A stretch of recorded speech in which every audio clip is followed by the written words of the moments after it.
Hello and welcome to New Filmmakers Los Angeles. I am delighted to be with the wonderful Cate Jones with her amazing film, She's the Eldest, which we love. So thank you for bringing it to us.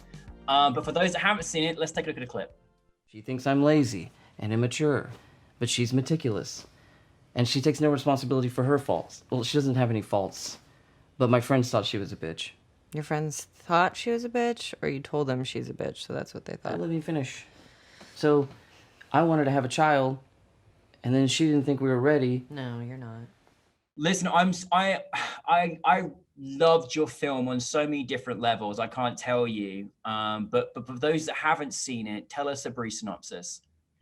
It's about three pretty eccentric siblings who gather at their childhood home to reconnect, but instead they end up digging up the past of their parents' mysterious disappearances. So, yeah.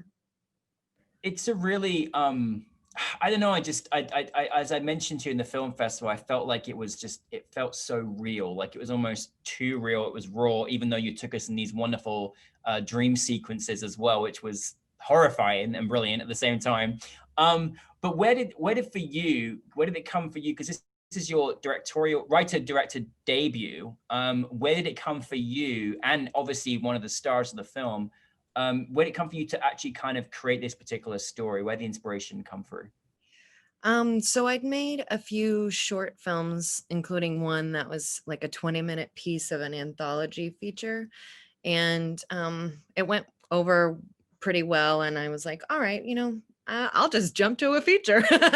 And I knew I wanted to make a movie where Mary was the lead, and then I was like a supporting character to her because she's just phenomenal. And then so I wanted to keep it all in one location so that it was a lot easier for me to, control the environment and try and, I don't know, not have so much hectic stuff going on. So I put it in one house, and I thought it was going to be just a horror movie. And then once I got to writing it, it sort of came out to be like conversations I'd had with my oldest sister recently. And I just sort of let the characters talk, and instead of following my outline, I just let the characters drive the story, and then it took its own twists and turns, and then I just decided to stick with it. Yeah. I love it. I love how it came about as well. And I think there's so much in particularly siblings that have been through certain things in their worlds and their lives. So many things that don't get said for whatever reason. But you just had like I just loved Mary and Mickey as well. Like both of the all three of you were just perfect. You know what I mean? Together, like it was just a perfect combination. And Mary being the eldest, and just sometimes I think it's taken for granted what the elder person can kind of go through, what they have to deal with a lot more than maybe some of the younger siblings like you and me. Yeah.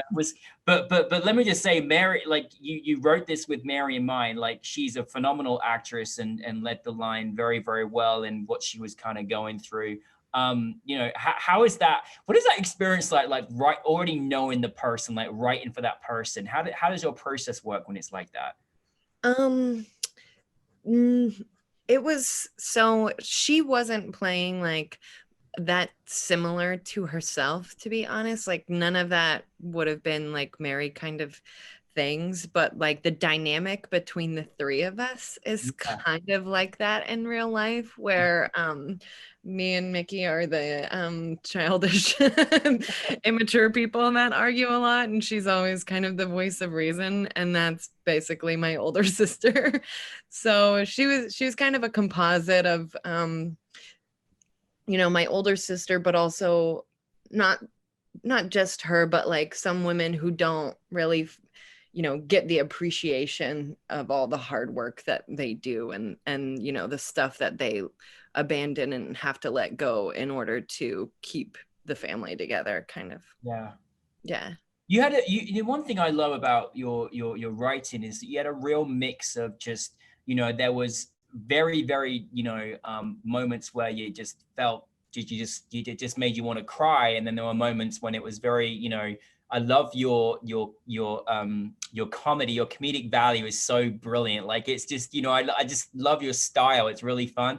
And you had a really good mix of moments. And then you brought in these like horror elements. Like I feel like you had every kind of genre go on in this film. Was that kind of something where you didn't just want to make it a certain style? You kind of wanted just to kind of capture from all different angles?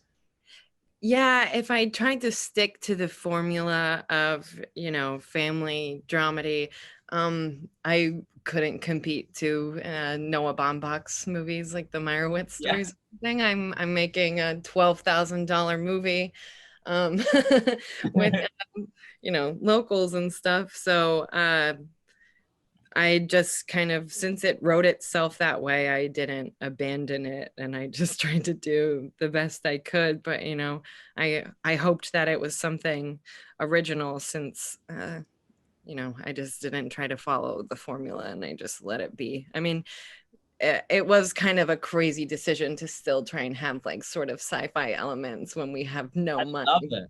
Yeah, but I was just like, you know what? Let's just do it. like it was amazing. Like, how can I be crying over this, what this family's been through, and the next minute I'm scared at my wits because you've just given us like a scene that I'm like, whoa, what? This is brilliant. Like it's great. No, it's really, really great. And I love that you didn't, kind of, you just gave us all in this film.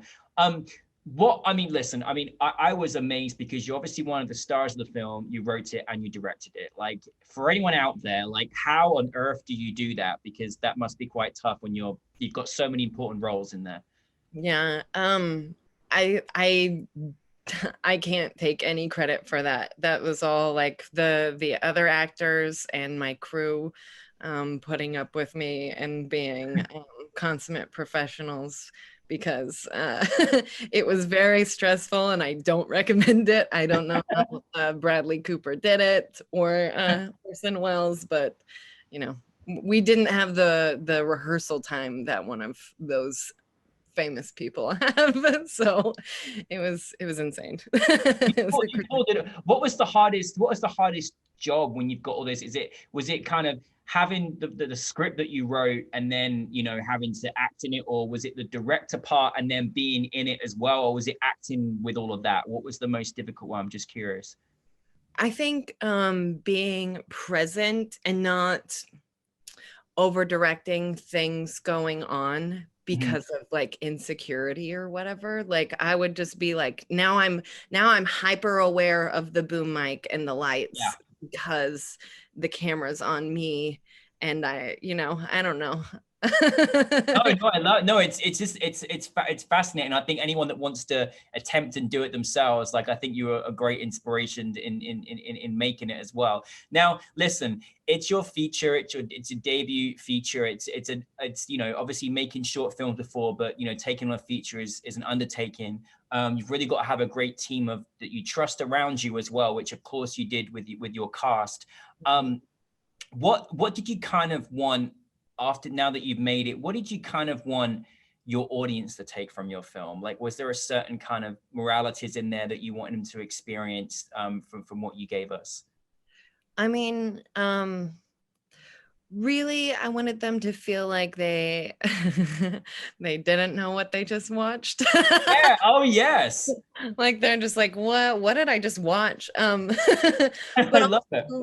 also I wanted, to reach a different demographic of people who can relate to that kind of like lower class latchkey kid kind of thing, because I don't know. There's a lot of movies that I really love, but I still can't relate to them because, there isn't a presence for me. And so I just hope that all the oldest sisters out there, feel a little more seen, I guess. Oh, trust me, I called up my older sister after I watched your film because I felt just a terrible younger sibling, so it worked. Mission accomplished. And listen, I'm so excited for you because you quite clearly the rest of your cast, which is saying what a humble and modest person you are, and I think that's a great testament to who you are as a person. But I'm so excited for you, for your future, and already so early in your career, you've already got allocates of, and it's really lovely to see. what's the experience been like for you releasing, you know, your feature film to the world? Like, how's that experience been for you thus far? I will say, like, I've done film festivals before as an actor, so I know like what that's like. But I'm kind of glad that since I'm like releasing something during COVID, that I don't know what I'm missing. Like, you know Yes. what I mean? Like I Yeah, have of no course. complaints. I can't complain because like Yeah. we've, you know, five festivals now, and I'm just like, yeah, I don't have to pay for any flights. Like Love it. pretty, Yeah. yeah. It's, yeah. It's been great just like getting into festivals with my first thing, because I honestly thought I would get into like one or Oh something. no, I'm honestly, I mean, I'm just, I love your vision and your storytelling. So I'm just excited to keep making more movies for us, please, Kate, honestly. But what is next for you? Right now I'm gonna act in a feature here in a couple weeks, and then I have two scripts in development. One is like a $100,000 movie called The Devil is a Busy Man, and Oh, then the other one is probably gonna be around 30, and I think I'm about to crowdfund it in the next few weeks. So yeah, called fantastic. Chicken House. Oh, Chicken House. Yeah, it's a Oh, awesome. comedy with a little bit of horror again. I love it. Yeah. I think, I mean, listen, not everyone has this, but you know, already from just, you know, experiencing, you know, your feature, I love that. I feel like in all your films, we're never going to know where you're going to take us. And that's kind of exciting. It's like being on the roller coaster, you know, it's really, really cool. So that is exciting. Now listen, again, you're so, you know, early in your career, but it's amazing of the things that you have achieved thus far. I'm just curious for you, do you have any kind of advice out there that you could share for any filmmakers that would like to follow in your footsteps, or anything that you go by that kind of keeps you motivated creatively? Um, yeah, number one is watching great movies by the masters and watching Criterion Collection films and stuff from the beginning of film, you know, like Fritz Lang movies, Elia Kazan, all the Tarantino and Scorsese stuff, of course. And just, you know, sharpening your taste and things, and then experimenting and trying not to fit into a club. You know, I went out to Atlanta and I like did that thing and tried to fit into that club and realized like, oh, I've got a club in Oklahoma. Like I should just Yes. make movies with my friends because we like the same things. And instead of me like, you know, not wanting to make fan fiction of something I'm not a fan of or whatever, you know. So, and just like when you find people with great stuff that you want to work with, don't be afraid to reach out to them and, you know, have a high standard. Keep it. Definitely. And speaking of, you know, of Oklahoma, some, I love that obviously, you know, all three of you are from, you know, from Oklahoma, and there's amazing talent and some great filmmaking that's coming out of your state as well, which is really great. So I love that you're, you know, keeping it local and then spreading the goodness around the world with your filmmaking. It's really, really nice. Is it kind of nice to be in a place where also, you know, I feel like Oklahoma is one of the places we talk about of got a really great arts vibe, a lot of amazing talent. Is it nice to be kind of part of that and from there? Because it's a very niche, but it's exciting to be part of your home community, I'm sure, and film as well. It's grown a lot since I first started in 6 years ago when I first started acting on camera here. With the tax incentive that we have, and even, you know, with COVID, people are spreading away from the cities and stuff. It's just gotten huge, and we have like a small crop of writer directors who are making things, and they're just getting better all the time. So it's kind of like I'm on the ground level of not necessarily the velvet underground, but you know, like something that's like coming and it's starting here and it's like growing, and we're all growing up with each other and sharpening each other, and that feels really great, as opposed to, you know, like again trying to go fit into someone else's group when all of our families and friends are here. Yeah, no, I love that. I think that's really wonderful. But well, Kate, we're very grateful to have you. Just promise to keep making movies for us, please, because we need your wonderful visions and take us on a journey.